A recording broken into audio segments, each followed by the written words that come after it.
اگه تو هم کنکوری هستی و انتخاب رشته در پیش داری، این ویدیو رو تا آخر ببین. انتخاب رشته فقط یه کاغذ نیست، مسیر زندگیته.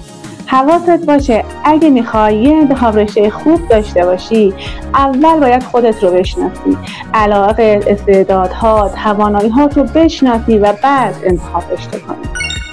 ببینم تو با نظر خودت انتخاب رشته میکنی یا به نظر خانواده؟